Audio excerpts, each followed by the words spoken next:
नमस्कार दोस्तों। कबीरदास जी के बारे में आज चर्चा करेंगे। उनके जीवन परिचय के बारे में, उनके साहित्यिक परिचय के बारे में, उनकी रचनाओं में क्या क्या खास बात थी, किस शाखा के कवि थे और उन्होंने हिंदी साहित्य को क्या दिया, उनने भारतीय समाज को क्या दिया। इन सब बातों पर चर्चा करेंगे और हमारी चर्चा के दौरान हम ऐसी चीज़ें कुछ निकल कर आएंगी जो हमारी बहुत सारी प्रतियोगी परीक्षाओं और हाई स्कूल हायर सेकेंडरी की परीक्षाओं के विद्यार्थियों के लिए काम आएंगी। तो मित्रों, मेरा एक निवेदन है आपसे कि आप इस वीडियो को पूरा देखें और पसंद आए तो लाइक कर दें, शेयर करें, लेकिन इस चैनल को सब्सक्राइब करना ना भूलें। यदि आप इस चैनल पर नए हो तो मित्रों लाल बटन दबाएं और चैनल को सब्सक्राइब करें। इसके बाद बात करते हैं हम कबीरदास जी के बारे में। कबीरदास जी के बारे में, उनके जीवन के बारे में। जनभाषा में भक्ति, नीति और दर्शन प्रस्तुत करने वाले कवियों में कबीर अग्रणी हैं, आगे की पंक्ति के कवि हैं। कबीरदास जी ने निर्गुण काव्यधारा के ज्ञान मार्गी शाखा के कवि थे। इनका जन्म काशी में 1398 ईस्वी में हुआ था।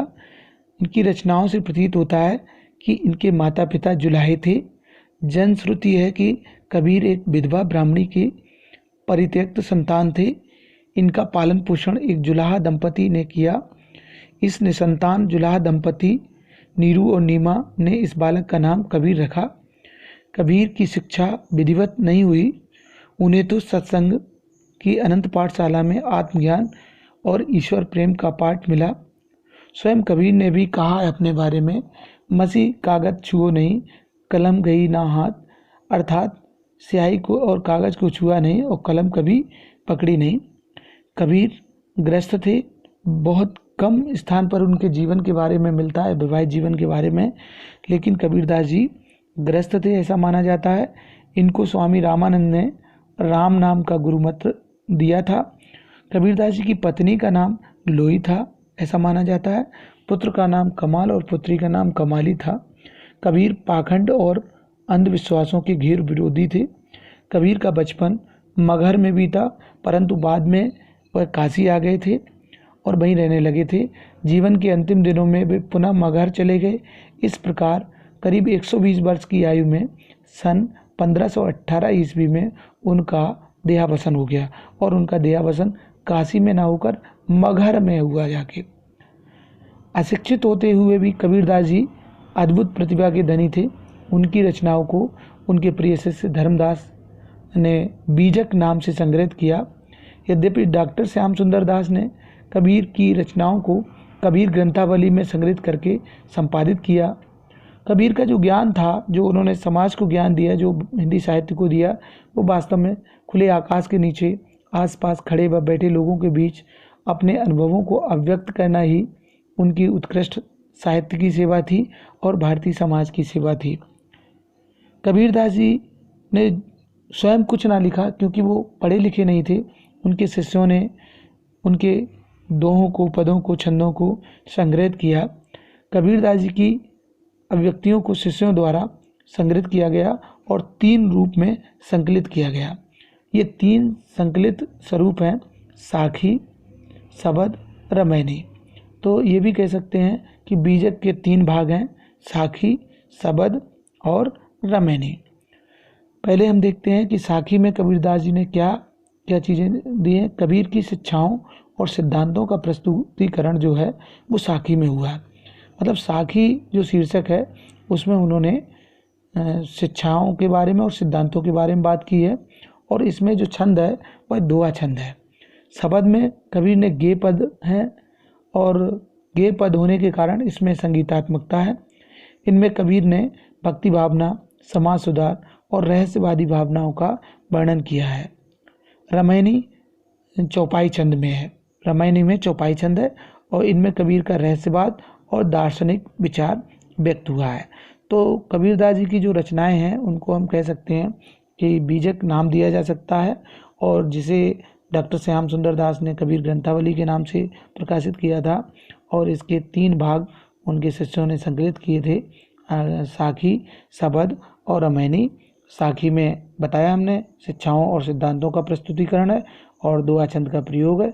शब्द में गेय पद संग्रहित हैं जिसमें संगीतात्मकता है, रहस्यवादी भावना है, और अमैनी में चौपाई छंद है, इसमें रहस्यवाद और दार्शनिक विचार भी हैं। तो इस तरह कबीरदास जी की प्रमुख रचनाएं हो गई। अब बात करते हैं कबीरदास जी का जो भाव पक्ष है वो कैसा है। कबीरदास जी निर्गुण ब्रह्मा की उपासना करने वाले हैं। आपको पता है निर्गुण कवि हैं। कबीर निर्गुण हैं, उनका उपास्य अरूप, अनाम, अनुपम, सूक्ष्म तत्व है। इसे वे राम नाम से पुकारते थे। कबीर के राम निर्गुण निराकार परम ब्रह्म है, दशरथ पुत्र राम नहीं। प्रेम भावना और भक्ति जो कबीर की है, कबीर ने उसमें ज्ञान को बहुत महत्व दिया है।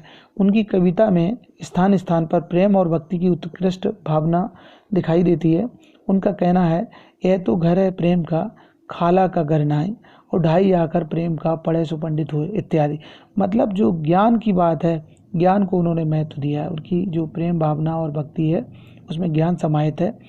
और रहस्य भावना, कबीर पहले रहस्यवादी कवि हैं। परमात्मा से विविध संबंध जोड़कर अंत में ब्रह्म में लीन हो जाने के भाव अपनी कविता में कबीर ने व्यक्त किए हैं। जैसे राम मोरे प्यू मैं राम की बहुरिया, अर्थात राम मोरे प्यू मैं राम की बहुरिया, अंततः हमें राम के घर जाना है, राम में समाहित होना है। इसके बाद जो महत्वपूर्ण है उस दौर का 14वीं शताब्दी के समय कबीर ने जो उपदेश दिए, सामाजिक जीवन में फैली बुराइयों को मिटाने के लिए कबीर की वाणी कर्कश हो उठी। कबीर ने समाजगत बुराइयों का खंडन तो किया ही, साथ साथ आदर्श जीवन के लिए नीतिपूर्ण उपदेश भी दिए। कबीर के काव्य में इस्लाम के एकेश्वरवाद, भारतीय द्वैतवाद, योग साधना, अहिंसा, सूफियों की प्रेम साधना आदि का समन्वित रूप दिखाई देता है। कबीर के काव्य में शांत रूप की प्रधानता है, शांत रस की प्रधानता है। आत्मा परमात्मा के मिलन का श्रृंगार भी शांत रस ही बन गया है। कबीर का जो कला पक्ष है वो भी बड़ा महत्वपूर्ण है। कबीर की भाषा अपरिष्कृत है, उसमें कृत्रिमता का अंश भी नहीं है। स्थानीय बोलचाल के शब्दों की प्रधानता दिखाई देती है। उसमें पंजाबी, राजस्थानी, उर्दू, फारसी आदि भाषाओं के शब्द विकृत रूप में प्रयोग हुए हैं। इसमें भाषा में विचित्रता आ गई है। कबीर की भाषा में भाव प्रकट करने का सामर्थ्य विद्यमान है। इनकी भाषा को पंचमेल खिचड़ी भी कहा गया है। और इसका कारण एक ये भी है कि कबीर अनपढ़ थे, वह जहाँ जाते थे वहीं की बोलचाल के शब्द ले लेते थे। कबीर ने सहज सरल व सरस शैली में अपने उपदेश दिए हैं और भाव प्रकट करने की दृष्टि से कबीर की भाषा पूर्णतः सक्षम है। कबीर में विरोधाभास, दुर्बोधता एवं व्यंग्यात्मकता भी विद्यमान है उनके साहित्य में। अलंकारों में कबीर के काव्य में स्वाभाविक अलंकार आए हैं, जैसे उपमा रूपक, सांग रूपक है, अनुयोक्ति है, उत्प्रेक्षा है, विरोधाभास है। इस तरह अलंकारों का प्रयोग हुआ है। कबीरदास जी का जो हिंदी साहित्य में स्थान है वो कैसा है ये हम लोग जान लेते हैं। कबीर समाज सुधारक एवं युग निर्माता के रूप में याद किए जाएंगे। उनके काव्य में निहित संदेश और उपदेश के आधार पर डॉक्टर द्वारिका प्रसाद सक्सेना जी ने कहा है, कबीर एक उच्च कोटि के साधक, सत्य के उपासक और ज्ञान के अन्वेषक थे। उनका समस्त साहित्य एक जीवन मुक्त संत के गुण एवं गंभीर अनुभवों का भंडार है। तो इस तरह से कबीरदास जी ज्ञान के वाकई में भंडार थे और उनका सारा ज्ञान किताबों से पढ़कर नहीं आया। उनका सारा जो ज्ञान था वो अनुभव से एकत्रित हुआ था। तो मित्रों, ये था कबीरदास जी का जीवन परिचय, कबीरदास जी का साहित्यिक परिचय। और भी कुछ महत्वपूर्ण बातें कबीरदास जी के बारे में सुनी। तो अब हम बात करते हैं कि कबीरदास जी के जीवन परिचय में आपको ज्ञात हो गया और साहित्यिक परिचय के बारे में भी। किंतु ये चैनल यदि आपने सब्सक्राइब नहीं किया तो सब्सक्राइब कर लें। वीडियो देखने के लिए बहुत बहुत धन्यवाद। जय हिंद।